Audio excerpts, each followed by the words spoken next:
Hey guys, this is Isaac, and this is my Golden Sun segmented speedrun. Segment number 1. And what you just saw right there is me selecting New Game, and then instantly clicking through the character renaming screen. Firstly, because character renaming is included in your final time, everything as soon as you hit New Game is. And secondly, because, what am I going to rename the character? His name's Isaac. This first segment's awfully boring. Just going to go ahead and warn you ahead of time. It's going to be a lot of just me talking, because I can't really discuss what's going on right now. Unless you want me to really quickly run through the story, which I guess I'll cover in a minute, just for anyone who doesn't actually know what's going on. But primarily, it's just a bunch of button mashing. It's like 14 minutes of just mashing through text and like a minute of running or something. Quite preposterous beginning for a game. This sort of thing would never be acceptable today, but this was 2001 when it came out. 2001 was actually quite a long time ago now that I think about it. And 2001, I was still a child at the time, and Golden Sun was one of my first video games. It was up there with like the Pokemons. You know, like among the very first games that I ever played. Yeah, running away from Garrett's faster, by the way, because he sprints over there, and then the dialogue is much faster. Get over here. Here, yes, in fact, the boulder is going to fall, crush the whole town. That is pretty much all of the story that you need to know from this section. Yes, there is an enormous boulder. Yes, it only has 3 textures. I guess sprites. Yes, it is going to crush the town. Psynergy is what those people are using. It's the little blue rings that go around you. It does all sorts of bizarre magical stuff. Comes from your mind. And these two characters down here, the blonde one, which you see running around, is aptly named Isaac. One of the main reasons that I was interested in this game is the youth. And the red-haired one's name is Garrett. And he is my buddy and my pal, my compatriot. And we are telling this poor man that he will in fact die, so that we can leave him quicker. Because if we gave him hope, we'd have to talk to him, and speedrunners would enjoy that. Now you come to the reason that this section took so long, because this segment actually took me, like, way longer than I want to admit. Because these 4 battles that you run into, all of them you have a chance of running successfully from. The RNG with this game, the random number generator, is exclusively extremely predictable. There's very little unpredictability in the game.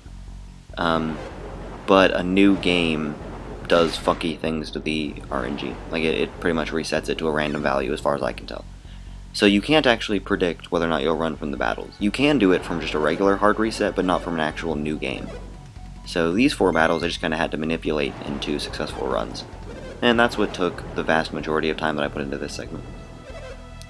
So what's happening now in the story is that little guy floating out in the river is the brother of the younger looking girl with the red hair, the small one here, and the son of 2 of the people out on that little flimsy looking board, which is definitely going to be crushed by a boulder. Spoiler alert.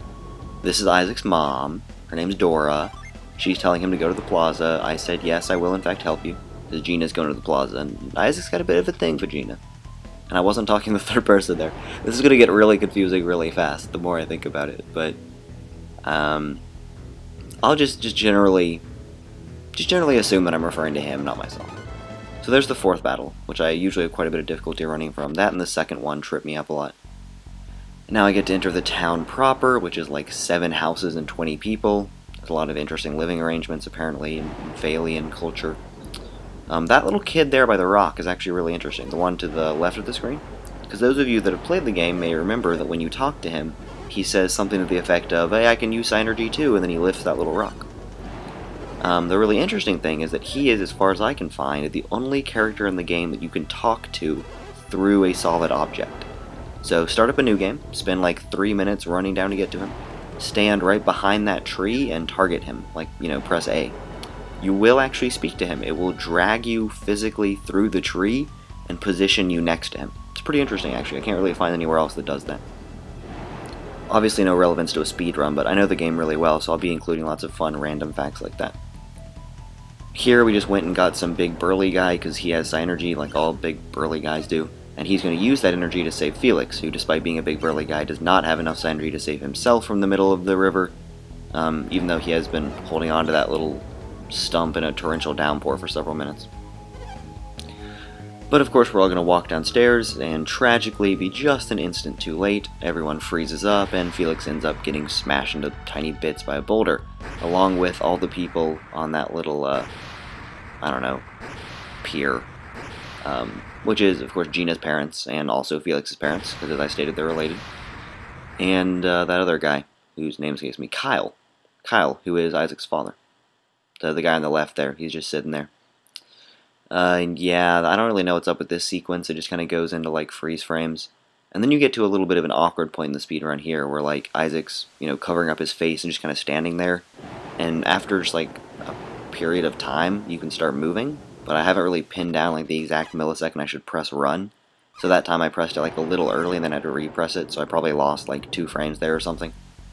But so far, it's been a really good segment. I mean, I play this thing enough times that I know every route I have to run pretty exactly.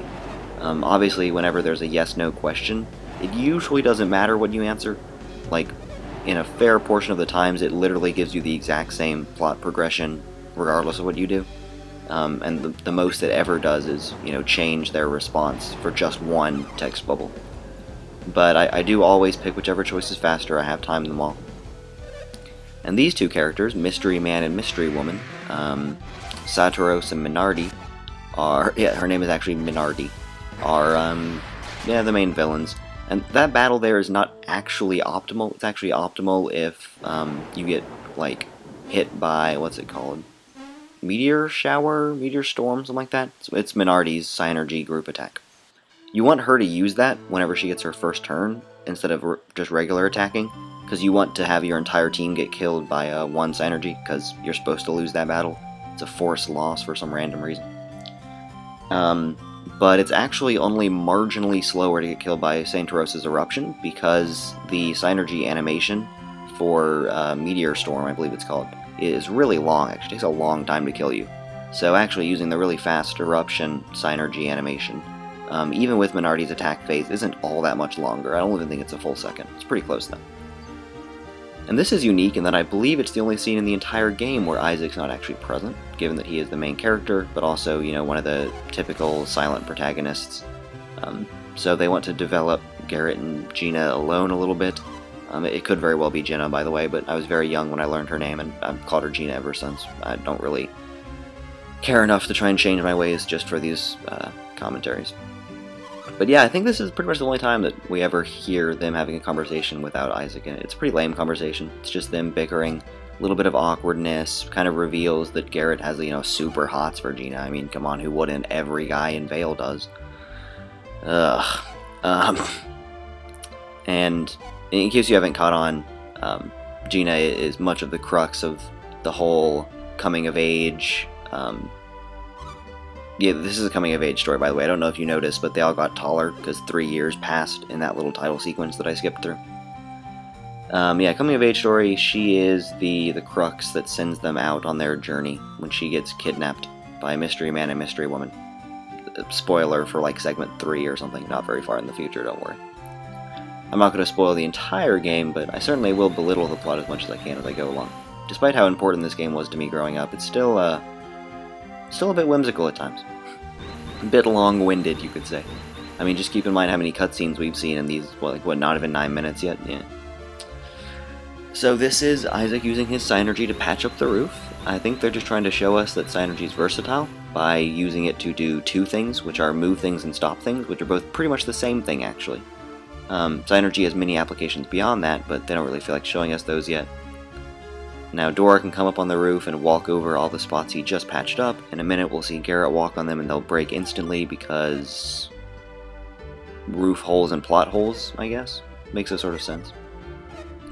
That's actually one of the few instances where answering no to a question is a little bit faster. It's not significantly faster, but because both the text boxes are 2 lines, but the no one's a little bit faster.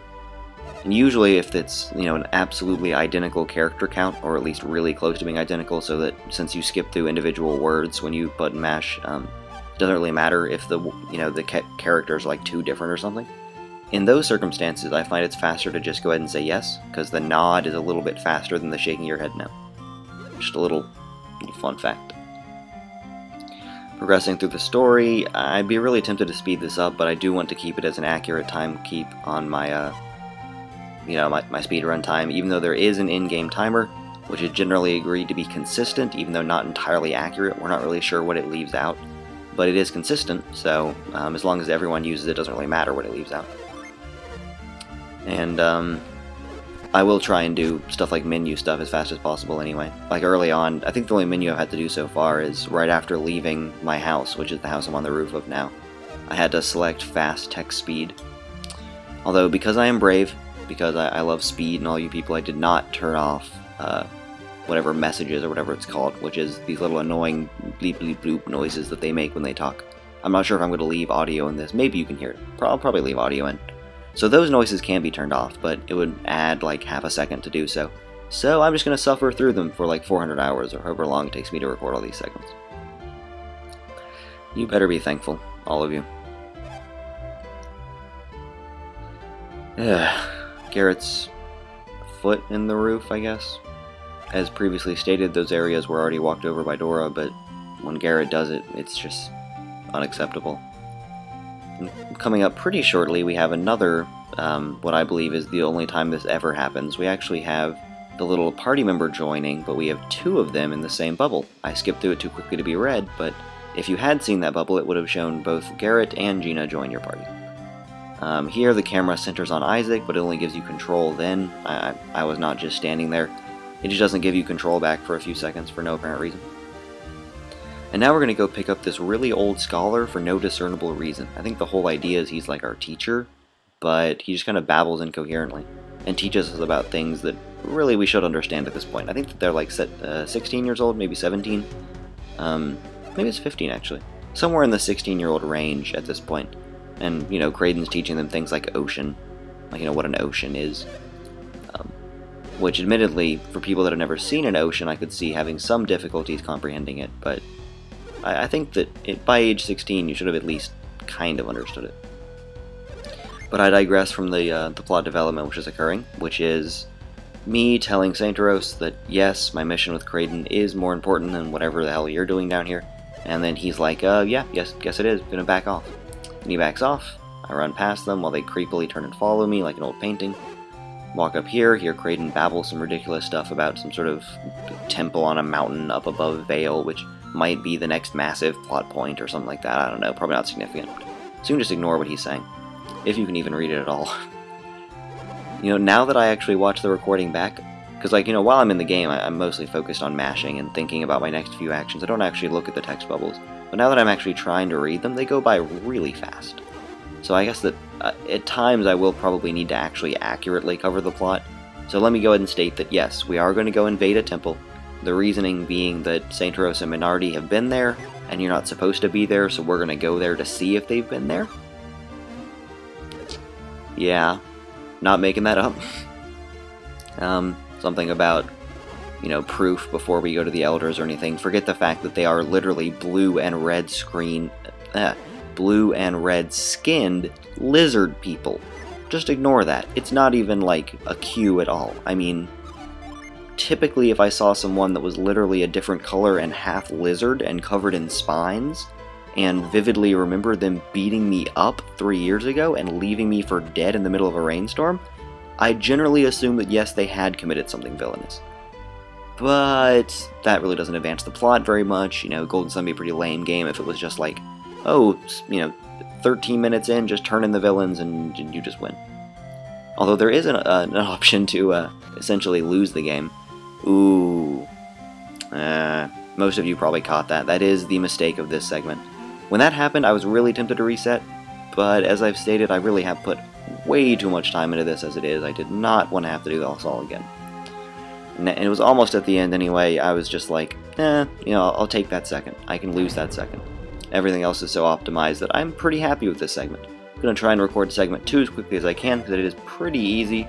And here you'll see me save in this little entry room. Open up the save menu. My time is 13 minutes. Seconds aren't shown. My party is still the 3 people. And I'm going to run in some circles and then say bye.